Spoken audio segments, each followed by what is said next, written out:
श्री गुरुचरित्र अध्याय 6 कैकसी म्हणजेच रावणाची माता, जी शिवपूजनाशिवाय कधीच अन्न ग्रहण करीत नसे.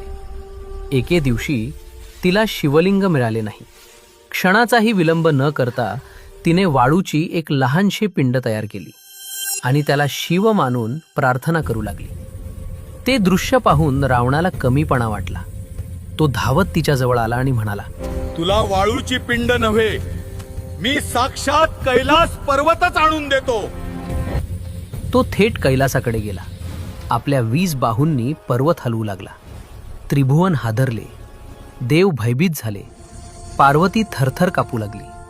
तेव्हा भोळे शंकर म्हणाले, हा कोण अहंकारी व्यक्ती? हाताने कैलासावर दाब दिला. क्षणात रावण पर्वताखाली दडपला गेला. वेदनांनी विव्हरतनी तो ओरडला, हे नीलकंठा, मला वाचवा, वाचवा मला. त्याची तळमळ पाहून भोळ्या शंकरांना दया आली आणि त्यांनी रावणास मुक्त केले. मुक्त होताच रावणाने आपले मस्तक छेदले, स्वतःच्या आतड्यांची वीणा बनवली आणि त्या वेदनेच्या तारा झंकारत शिवाची अशी दिव्य स्तुती केली की कैलास सुद्धा स्तब्ध झाला. भोळे शंकर प्रसन्न झाले आणि वर मागण्यास सांगितले. रावण म्हणाला, माझ्या मातेसाठी कैलास द्या. शंकर शांतपणे म्हणाले, ती कैलास नाही, माझे आत्मलिंग घेत, ते माझे प्राण आहेत, पण वाटेत भूमीवर ठेवू नकोस. रावण आत्मलिंग घेऊन लंकेकडे निघाला.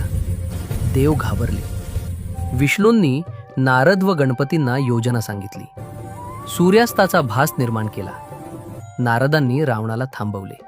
संध्यावंदनाचा विचार करता त्याला एक भोळा ब्राह्मण कुमार दिसला. तो म्हणजे बटू रूपातील गणपती.